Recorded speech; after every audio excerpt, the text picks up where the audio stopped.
तो भोपाल में शुरू हुई 2 दिवसीय कलेक्टर कमिश्नर कॉन्फ्रेंस का पहला दिन सुशासन और विकास की दिशा में ठोस चर्चा के नाम रहा। साथ ही ऐसे में सीएम डॉक्टर मोहन यादव ने विजन 2047 को केंद्र में रखकर अधिकारियों को प्रशासनिक दक्षता और जन कल्याण की जिम्मेदारी का स्मरण कराया।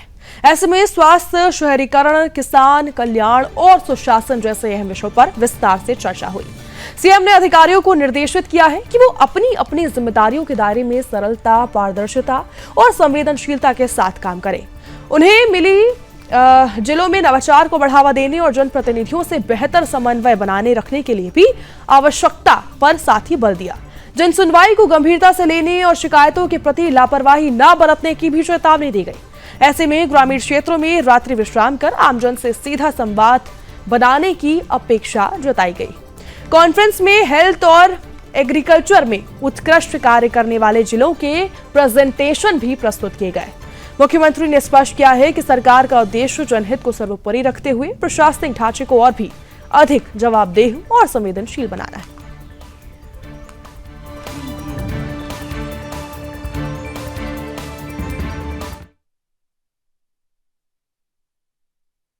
जैविक खेती को भी बढ़ावा दें, क्योंकि जब हम पशुपालन को बढ़ावा दे रहे हैं, प्राकृतिक खेती भी बढ़ना चाहिए और इनके पंजीयन करके, क्योंकि इसमें दोहरा लाभ रहता है। हमारे पशुपालन के आधार पर जैविक खाद भी अपने पास उपलब्ध रहता है और उसी के आधार पर एग्रीकल्चर में जब प्राकृतिक खेती करते हैं तो उसके पंजीयन करा लेते हैं। तो पंजीयन के आधार पर किसानों को भारत सरकार के माध्यम से भी और राज्य सरकार के माध्यम से अलग से लाभ भी मिलता है। करें, इस दिशा में आगे बढ़ें। राजस्व के प्रकरणों के निराकरण की दृष्टि से भी, खास करके अविवादित प्रकरणों में लगभग 1.25 लाख प्रकरणों का निराकरण हमने 24-25 में हुआ है और ये लगभग और गति से बढ़ाएं।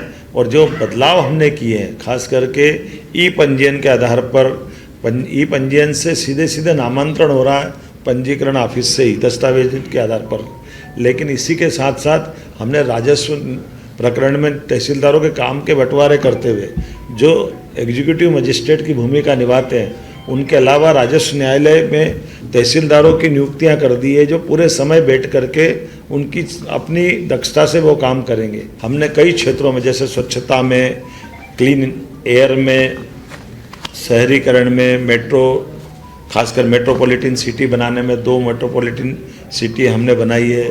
ऐसे कई कामों में, नई शिक्षा नीति लागू करने में, पीएम एक्सीलेंस कॉलेज बनाने में 52 हमारे 55 जिलों में पीएम एक्सीलेंस कॉलेज बने हैं। सांदीपनि विद्यालयों की गति तेज बढ़ी है। ऐसे और कुछ भी विषयों को लेकर भी पूरा समग्र रूप से जो जन कल्याण के विषय हैं उन पर 2 दिन तक ही मंथन चलने वाला है।